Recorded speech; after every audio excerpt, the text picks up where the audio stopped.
I'm Robin Bird. I'm an ex-Navy deep-sea diver and a marine naturalist. I've spent years filming and observing sharks in the wild. And I'm Eli Martinez. I'm an expert on shark behavior. I'm on a mission to unravel the secret world of sharks and share what I've learned with you. We're going to challenge everything you think you know about sharks.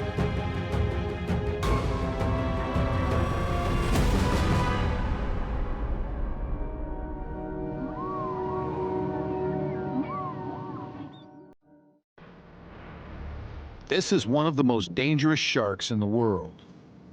Yet few humans will ever encounter this super predator in the wild. Because the oceanic white-tipped shark is a creature of the open ocean. Behind me is Cat Island in the Bahamas. It's way out here in the Atlantic Ocean. Just a few miles offshore, it drops down thousands of feet deep, and that is the perfect place to find the oceanic white-tipped shark, one of the most dangerous predators of the open sea. This is a rare opportunity to observe the behavior of the oceanic white-tipped shark. They spend their entire lives on the open sea, so not much is known about them. But they have a gruesome reputation.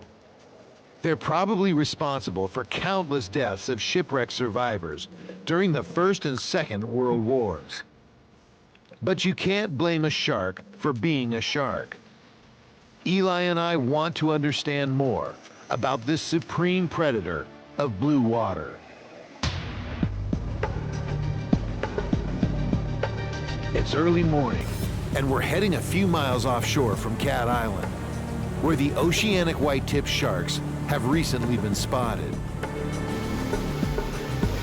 So Eli, let's talk about how these oceanic white-tipped sharks were first discovered here off Cat Island in the Bahamas. And it's only been a few years since they were discovered, and it was by the big game fishermen, is that correct? Yeah, the fishermen were coming out here, they'd hook up on a marlin, they'd be pulling it in, they'd start backing down their motors, and then boom, 3 oceanics would show up. And they've been complaining about this for years, about these sharks coming in and stealing their catches. And that's how we found out about it, because fishermen love to tell stories. Somebody's got a marlin on, and to help that guy out, they start backing the boat down, take a little bit of the pressure off the guy that's got the marlin hooked up, and after a while, the oceanic white-tipped sharks, that was a dinner bell to them. So as soon as they hear that boat backing down, backing down, backing down, they know they've got something on and they come. Yeah, I mean, they're really smart animals, and they picked up on those cues, and exactly, it was a dinner bell for them. They just show up when they hear those sounds. Yeah, well, good thing for us, because we're going to hopefully find them just that same way. We're going to actually use the boat like a dinner bell. We're going to back the boat down a few times and see if the oceanic white-tips show up. The oceanic white-tip is a stocky, powerful shark. They can reach lengths of 13 feet and weigh up to 370 pounds. They are big sharks, and they command your respect. The oceanic white-tipped shark is the 4th most dangerous shark to humans, behind the great white, the tiger shark, and the bull shark. But keep in mind, those numbers are based on known fatalities, documented cases. There are countless undocumented fatalities by oceanic white-tipped sharks during the First and Second World War. If you are a sailor, a Marine, or an airman, and you were unlucky enough to have your ship sunk out from underneath you or your plane shot down, and you found yourself treading water in tropical or subtropical waters, and one of these guys showed up, or even worse, a number of them showed up, that would be your worst nightmare. What fascinates me about the oceanic white-tip is, yes, they are stunningly beautiful animals, but they are also fearless predators. They're not shy, they'll come right up to divers and they want to bump you. But you can't let them bump you because that's part of their way of testing you, and you need to let them know that you're a formidable predator as well. One of the most vivid memories I have about the oceanic white-tipped shark was reading a story by Jacques Cousteau when I was 9 or 10 years old. They were way offshore, and an oceanic white-tip showed up. They got in the water and were filming it. The shark seemed completely relaxed. It had no aggression whatsoever. So they kept following it, and pretty soon they realized the shark had led them way away from their boat. The boat couldn't even see them to pick them up again. The next thing they knew, the atmosphere changed entirely, and that shark became very aggressive.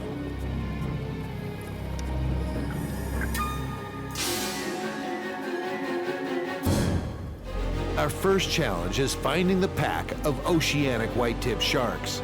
They're migratory, and Cat Island is only one stop on their route. Can we locate the pack and get close enough to observe their behavior? So behind me is Cat Island, Bahamas. We're here searching for the oceanic whitetip. It's one of the most dangerous of the open ocean sharks, and we're hoping to find one. We haven't had any luck yet, but we got a really good captain. He knows where to go, and we're gonna go and see if we can find these sharks.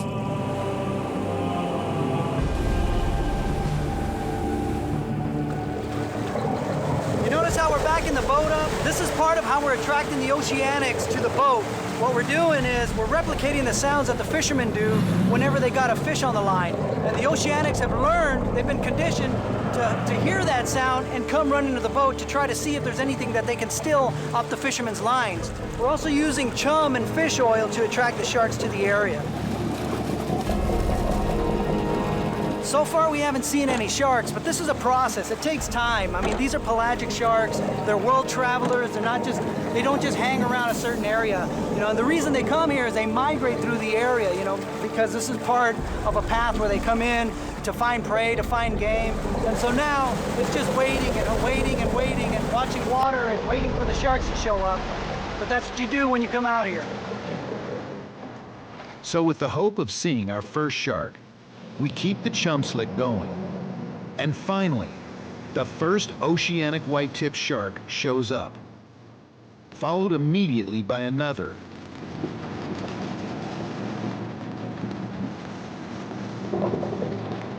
So right now we have two oceanic whitetip right now hanging out by the boat.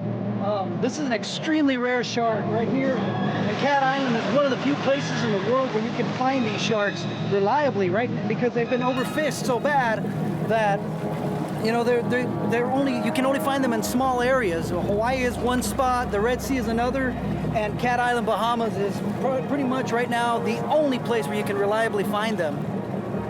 With the oceanic whitetips, I mean, you have to be really careful with these animals. I mean, they deserve a lot of respect because they are predators. They're really big sharks, and they definitely demand your respect.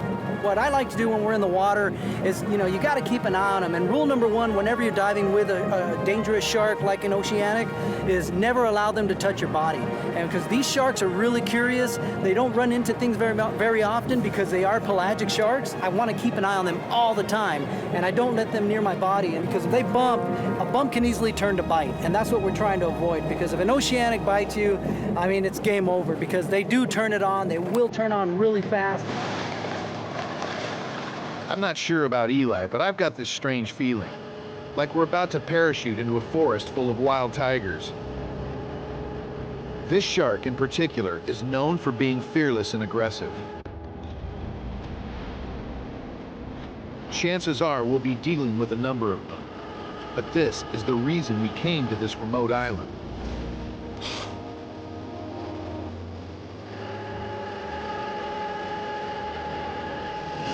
All right, brother, you ready, man? Here we go.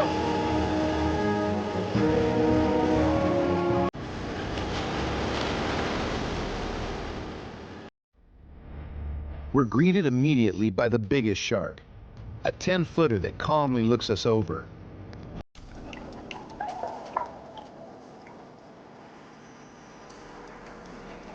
Multiple sharks appear.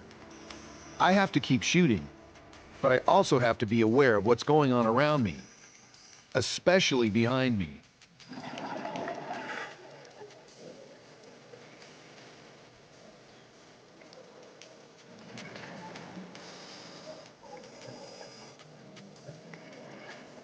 Eli remains perfectly calm and never sees the white-tip sneaking up behind him. The most dangerous shark is the one you don't see coming. Luckily, this one veers off, but these are the risks you take diving with sharks. Understand that what you're seeing here is now becoming very rare. A wild pack of oceanic white-tip sharks completely surrounds us, and we could not be more thrilled.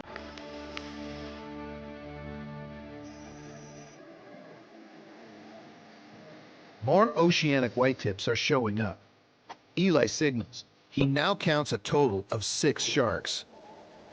Many of the whitetips have escorts, like this rainbow runner that knows exactly where to stay to avoid being eaten, and to take advantage of any scraps when the shark feeds.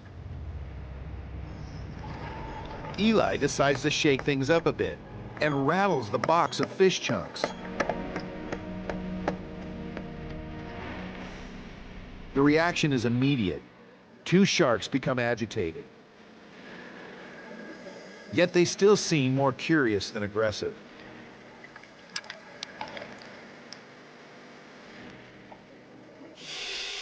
Our first dive has gone well.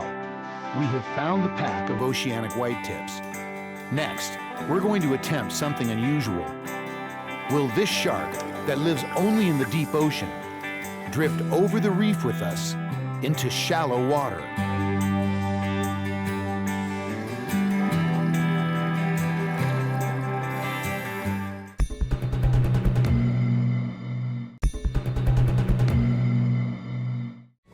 We're just a few miles offshore from Cat Island in the Bahamas.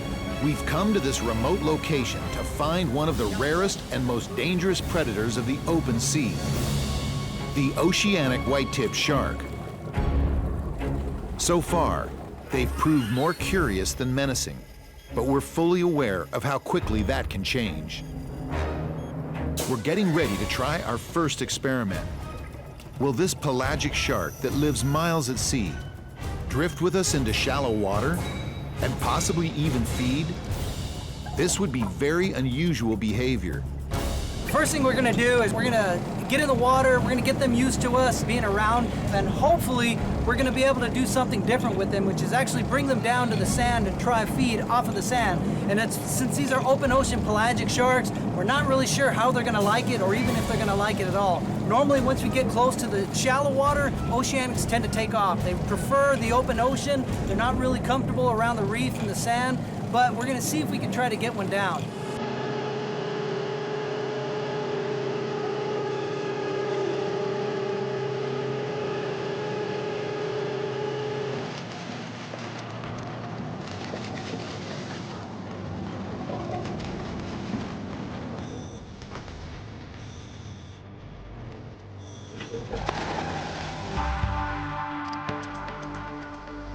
These sharks are as curious about us as we are of them, and we must appear quite odd. Keep in mind, sharks aren't looking for trouble. They're looking for a meal, and we're big and possibly dangerous. These sharks are constantly assessing anything they encounter for both weakness or risk.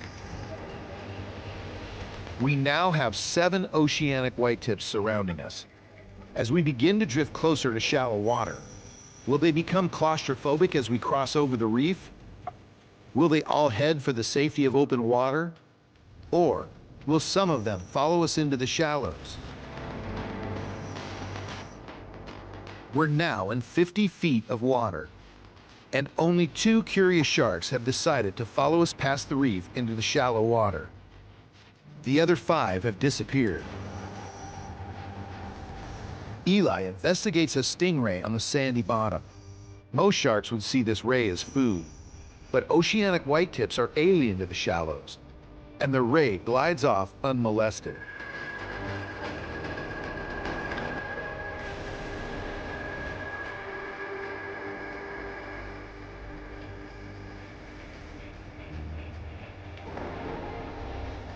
One of the sharks begins to feed. We are witnessing very unusual behavior. These sharks are open water nomads. Eli and I are fascinated to see them acting so relaxed and natural in shallow water.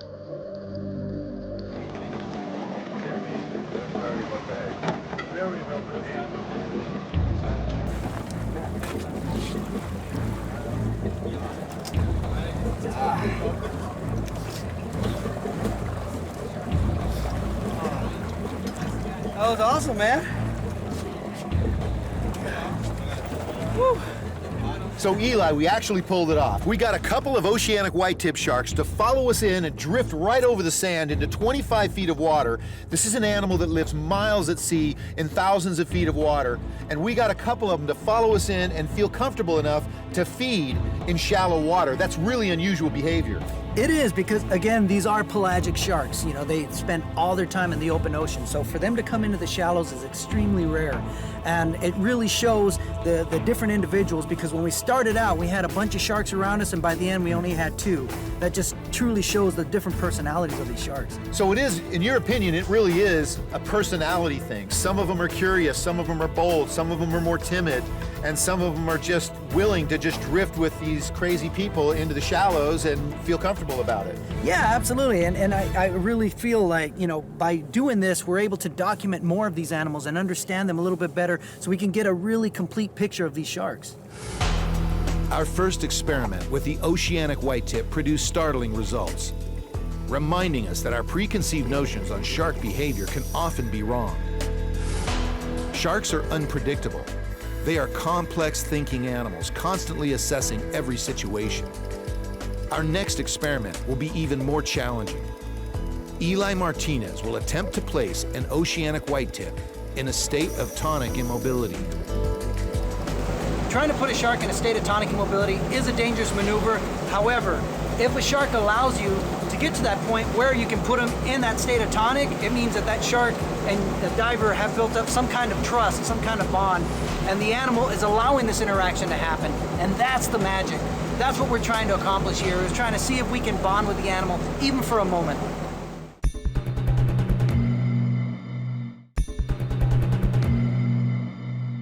So throughout the show, you've heard us mention the terms tonic and tonic immobility. Eli, what is tonic immobility and what purpose could it possibly serve in a shark's world? Well, tonic immobility is a relaxed state that sharks go into. They're extremely sensitive around the nose and their fins. In some species, if you twist a shark's tail fin, they'll go completely to sleep. Other sharks, you rub their nose, they'll get loopy, they'll get dizzy, kind of relaxes them. Science is really not sure why it happens, but I believe personally it has to do with mating, with courtship. Interesting. You know, shark sex is really violent. The males will have to grab onto the female to hold them so that they can mate. I think that the reason tonic immobility happens is so that when they are in courtship, they can grab a fin, twist it, relax the female. It'll help hold them in place, and it minimizes the damage to the shark. Captain Reynold Butler sets us up once again. More chum is added to the mix, and Eli and I gear up for our last dive with the oceanic whitetip sharks.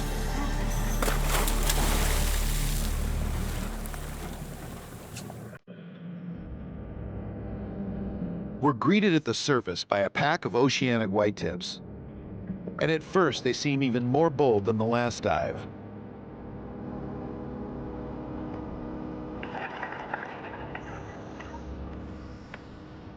As Eli begins to reach out to them, they shy away.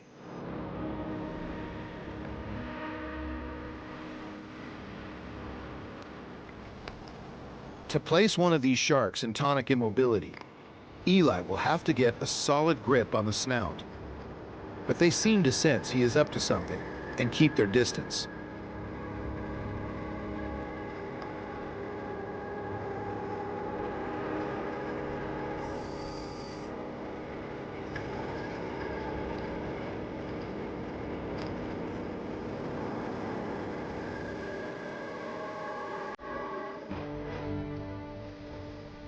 Eli waves his hands to attract one of the sharks within range, but it turns away as he touches the nose.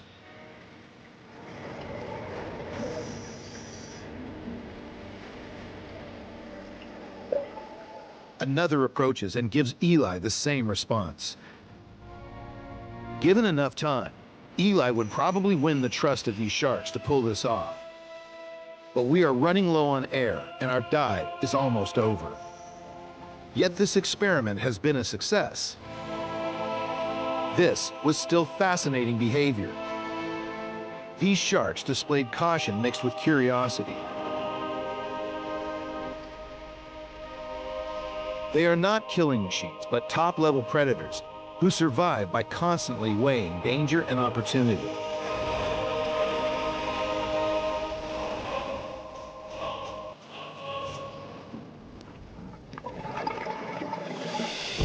Eli, what an amazing adventure. We got to swim with one of the greatest and one of the rarest open ocean predators, the oceanic white-tip shark. And we got to observe some very unique behavior, maybe even be undocumented. But we did not succeed in putting one into tonic immobility. Robin, it boils down to trust. These sharks don't know me very well. I haven't spent a lot of time with them, so it's really difficult to get them to come in close and want to interact. Just boils down to time in the water.